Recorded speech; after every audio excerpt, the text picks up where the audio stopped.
bienvenue dans Cela se passe en Savoie-Mont-Blanc. Ravi de vous retrouver sur 8 Mont-Blanc. Aujourd'hui, on part direction la Savoie avec Lionel Mithieu. Bonjour. Bonjour. Alors, vous êtes vice-président à l'agriculture. On va donc commencer cette émission du côté du Salon de l'agriculture, bien évidemment, et parler fromage avec la raclette de Savoie qui est enfin reconnue.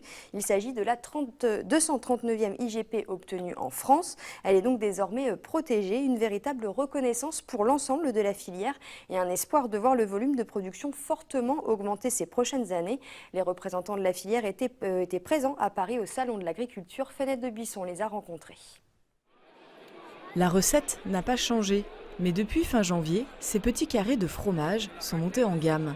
La raclette de Savoie possède désormais son indication géographique protégée, une démarche entamée il y a 8 ans en France et 2 ans au niveau européen. Cette reconnaissance était très attendue alors que la raclette du Valais est elle protégée par une appellation depuis 2003. Le marché de la raclette au niveau français est un marché qui est très concurrentiel, et en particulier où il y a énormément de promotions. Et nous, on veut se sortir de ce marché très concurrentiel, monter en gamme, être la référence premium en matière de raclette et de raclette de Savoie, de façon à créer de la valeur et pouvoir la répartir entre l'ensemble des acteurs de la filière. En 2016, ce sont 2310 tonnes de raclette de Savoie qui ont été produites sur un marché de 60 000 tonnes. En 5 ans, la filière savoyarde espère doubler ses volumes de production.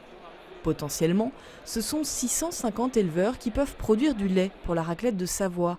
L'aire géographique de production est la même que celle d'autres fromages d'appellation protégée. En tant que producteur de lait déjà en Tome de Savoie et Emmental de Savoie, on a le même cahier des charges au niveau des 3 fromages. Donc pour nous c'est exactement pareil. Nous c'est qu'un plus, c'est-à-dire comme je disais, ça augmente, ça nous assure notre quantité de lait à produire.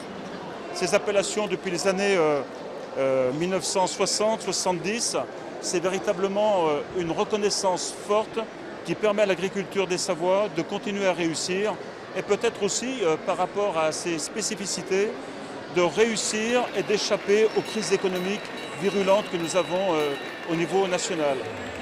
Les Savoies, Savoie-Mont-Blanc de l'agriculture, nous sommes aujourd'hui un modèle à part dans la société agricole. La raclette de Savoie est le 8e fromage IGP ou AOP produit en Savoie et Haute-Savoie. Lionel Mithieu, c'est une belle vitrine pour le département, cette IGP. C'est clair que c'est une belle vitrine parce qu'aujourd'hui, rajouter à la gamme de nos AOC et IGP fromage qu'on peut avoir, donc le 8e fromage, je pense que c'est important parce que la raclette est quand même un produit de consommation pas courante, mais presque, surtout dans nos régions. Et je pense qu'à l'heure où le consommateur recherche des produits de proximité, c'est une belle marque de fabrique de dire voilà, vous avez aujourd'hui la raclette qui vient des Savoies et qui peut arriver dans votre assiette. Qu'est-ce que ça apporte justement ça apporte une notoriété, qu'est-ce que ça apporte? Je pense que ça apporte, bien sûr, ça apporte une notoriété, ça participe bien sûr à tout l'environnement touristique que l'on peut avoir et qui fait que quand on parle tourisme, on parle terroir, les gens recherchent, le français recherche le bien manger. Et c'est vrai que ça fait un tout qui est nécessaire. Et pour les agriculteurs, c'est aussi une source de valorisation, c'est conforter le revenu des exploitants agricoles. Donc je veux dire, c'est du gagnant-gagnant. Cette IGP, comme pour les autres qu'il peut y avoir dans nos pays de Savoie, elle peut apporter un réel boost sur ce fromage. On l'a entendu dans le reportage d'ailleurs. Oui, parce que tout le monde n'est pas dans la zone Beaufort, la zone Reblochon, qui sont les fromages qui aujourd'hui permettent les meilleures valorisations. On a la Tome de Savoie certes, mais souvent après on a des gruyères classiques, on a et donc c'est vrai que tout ce qui peut permettre de valoriser mieux les produits savoyards dans une politique concurrentielle aujourd'hui qui était, des concurrences, pas une politique, des concurrences qui sont importantes, très clairement ça permet d'afficher, de faire que le consommateur aura plus envie de prendre la raclette de Savoie que prendre une autre raclette de grands groupes industriels. Alors on va parler ski à présent, c'est un peu lié puisque quand on va au ski on mange de la raclette. Décidé en 2009, le plan nordique jeune du conseil départemental de Savoie permet chaque année à près de 4000 collégiens de se mettre au ski et ce durant les heures de cours. Une initiative qui a peu à peu conquis tous les établissements du département. Emmanuel Jaude nous en dit plus. Ce jeudi, ils étaient 450 collégiens à s'être donné rendez-vous sur le plateau nordique de la Fécla. Si certains sont déjà à l'aise sur les spatules, pour d'autres, il s'agit d'une première expérience. Tous sont pourtant issus des collèges des environs, mais ne se sont pas pour autant approprié leur territoire. Sur tous les sondages que nous avions faits, tout bonnement, une partie des jeunes non seulement n'avaient jamais skié, mais n'avaient jamais mis les pieds en montagne. Et donc l'objectif de ces plans, c'est que nos collégiens se réapproprient ce milieu montagnard, ces sports qui sont la richesse du département, puisque 50% de notre richesse dépend du tourisme, et donc il est essentiel, au-delà des clientèles internationales, qu'on s'occupe aussi de nos clientèles locales, à la fois par un accès facilité, mais également pour lui faire découvrir et qu'elle soit notre clientèle dans le futur. Mis en place en 2010, le plan ski, comme ses petits frères, les plans montagne et nautique, permettent aux jeunes scolarisés en Savoie de découvrir les joies de la montagne. Mais le réel plus, c'est qu'il s'agit bien là du temps scolaire, plus particulièrement des heures comptabilisées comme éducation physique et sportive. La spécificité du plan nordique, c'est qu'elle rentre pleinement dans le programme d'EPS des collégiens. Et aujourd'hui, avec la réforme des collèges, on sait aussi comment les professeurs doivent croiser différentes disciplines. Et ce que nous leur apportons à travers ces plans, c'est un outil de plus pour réorganiser leur enseignement. Chaque année, ils sont près de 4000 jeunes à bénéficier des plans du département et permettant à 80% d'une tranche d'âge d'apprendre à skier ou tout simplement de mieux connaître son territoire. On l'a entendu, se réapproprier son territoire, c'est essentiel pour ces jeunes, c'est ça le but de ce plan nordique? Ah bah oui, c'est évident, vous avez entendu les propos de Pierre-Marie Charvoz, où très clairement un certain nombre de collégiens, d'enfants, n'allaient plus au ski, ne fréquentaient plus, alors qu'on est aux portes des montagnes. Je crois que c'est une bonne occasion de réapprendre, de se réapprivoiser cette montagne et de faire que demain, ces jeunes continueront à faire du ski dans un environnement où ils sont nés, quoi. C'est ça, le but, c'est de leur faire découvrir, alors que vous le disiez, ils sont sur leur territoire, ils ne le connaissent pas bien. Ça a vraiment fonctionné, les retours que vous avez de ce plan nordique, de ces élèves, je pense que ça a bien fonctionné, puisqu'aujourd'hui, on a pu toucher de l'ordre de quoi, plus de 4000 collégiens. Je crois de tête, c'est 38 collèges qui doivent être aujourd'hui, 34 collèges qui doivent être concernés par ces activités-là. Donc je pense qu'au niveau rayonnement, c'est l'effet bénéfique. Quand on sait qu'on a 38 collèges, on a quasiment... C'est pas mal. C'est sur les heures de cours aussi, on l'a entendu, et ça, c'est c'est le principal aussi, c'est pas en plus des heures de cours, donc c'est inclus dans le programme scolaire. Voilà, dans les activités sportives, comme c'était indiqué par Marie-Claire Barbier, vice-présidente au collège, sur lequel c'est à mon avis nécessaire que ces activités-là soient considérées comme étant du sport, comme on va les faire sur un terrain de foot ou un terrain de rugby pour faire du sport ou de l'athlétisme. Le ski fait partie intégrante des activités sportives dans le cadre de l'éducation scolaire. Parce qu'il n'y a pas que ce plan nordique pour le département, on le rappelle, il y a le plan ski, et il y a plusieurs plans que vous avez mis en place. Oui, tout à fait. Donc plusieurs plans qui sont toujours dans le but de mieux faire connaître pour les jeunes, mais en même temps favoriser l'accès à la population savoyarde. Derrière, les jeunes, avec ces plans, ils s'inscrivent, ils peuvent aussi s'inscrire, ça les incite à s'inscrire par exemple dans des clubs et à faire du sport en dehors, ça peut leur donner un petit déclic aussi?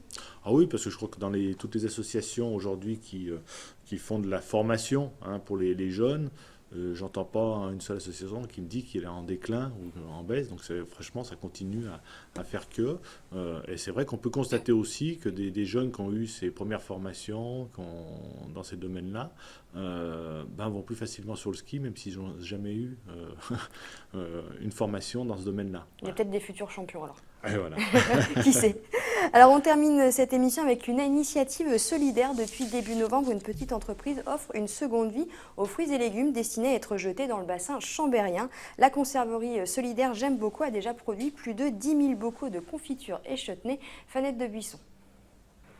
Chaque année, 10 millions de tonnes de nourriture sont jetées en France. Ce ne sera pas le cas de ces fruits et légumes. Chaque matin, Paolo sillonne les rues de l'agglomération de Chambéry. Les haltes sont toujours les mêmes, l'arrière de quelques grandes surfaces, la banque alimentaire. Il récupère des fruits et légumes non vendus, un peu abîmés, un peu fatigués. De retour à l'atelier, la collecte de la veille est déjà entre les mains de Diane et de Lydia. Je suis en train de parer. En fait, parer, c'est le terme culinaire, on va dire. Donc je coupe les mangues Donc j'enlève les peaux et je les coupe pour faciliter la cuisson. J'ai déjà fait une formation en cuisine gastronomique, donc du coup, je suis dans le... Comment on pourrait dire? Je suis à ma place. Ouais, trop bien. J'aime bien la cuisine et tout depuis longtemps, donc ça me fait plaisir ce que je fais. Voilà. C'est bien déjà, il y a des fruits, légumes avant de rentrer ici, on ne l'aime pas, hein, comme tout le monde. Là maintenant, ça a pris du goût, ça donne confiance pour voir qu'on peut faire autre chose pour les fruits que manger comme ça, quoi, que ça sert d'autres choses.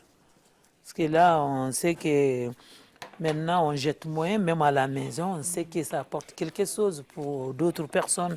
Depuis l'ouverture de l'atelier il y a 3 mois, plus de 10 000 bocaux ont déjà été produits par la petite équipe.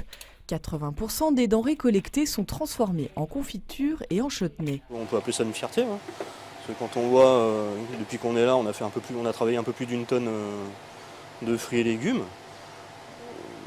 Quand on sait que ça allait être jeté, ça allait tout simplement atterrir dans des bennes classiques et puis dans des usines d'incinération. On se dit au moins on a fait quelque chose, quoi. Puis des produits sains, quoi, au final, tout se mange, quoi. Et puis ce qu'on garde pas, entre guillemets, j'ai envie de dire, c'est pas grave, on y jette mais en compost. Donc c'est jeté intelligemment, pas dans une benne classique. Donc même ne serait-ce que ça, c'est déjà beaucoup, quoi. La conserverie solidaire propose une trentaine de recettes différentes à ses clients. Une belle preuve de créativité, une jolie renaissance aussi pour ces fruits et légumes jusqu'alors destinés à être jetés. C'est une vraie belle initiative, cette association. C'est clair et c'est évident. Non, je crois que c'est... aujourd'hui, on a le devoir de moins mettre dans les poubelles, surtout dans le domaine des fermentés cibles. Et c'est vrai que je pense que là, c'est une vraie belle initiative qui rentre en plein dans ce qu'on appelle la fameuse économie circulaire, qui permet qu'un produit ne va pas directement à la poubelle pour être incinéré. Il peut servir à autre chose que d'aller dans une poubelle. Et là, c'est bien le cas, puisque avant d'être jeté, parce que c'est des produits qui étaient soi-disant invendables, parce qu'ils ont un petit choc, parce que un peu abîmés, etc. Et ben aujourd'hui, on leur donne entre guillemets une seconde vie qui permet quelque part de satisfaire tout à chacun, qui permet aussi derrière, et ce qui est bien, c'est d'arriver à faire une activité économique qui peut s'équilibrer, qui peut créer de l'emploi. Et je pense que là, c'est vraiment le bon atout. C'est quelque chose qui pourrait fleurir davantage de ce type d'initiative? Je pense que c'est le genre de chose qui peut fleurir. Après, toujours pareil, dans la limite de ce que peuvent fournir les magasins. Mais je pense que ça fait partie de tout. C'est comme peut avoir des gens qui ont des composteurs collectifs en pied d'immeuble, comme les Restos du Cœur ou la Banque Alimentaire qui font aussi de la récupération d'alimentation pour redonner aux gens qui en ont besoin. C'est tout un ensemble qui permet quelque part à mieux utiliser des produits qui seraient allés à la poubelle, quoi. Merci beaucoup Lionel Mithieu d'être venu dans cette émission. C'est la fin de Cela se passe en Savoie-Mont-Blanc. Merci de nous avoir suivis. On se retrouve le mois prochain pour toute l'actualité, cette fois-ci de la Haute-Savoie. À bientôt sur 8 Mont-Blanc.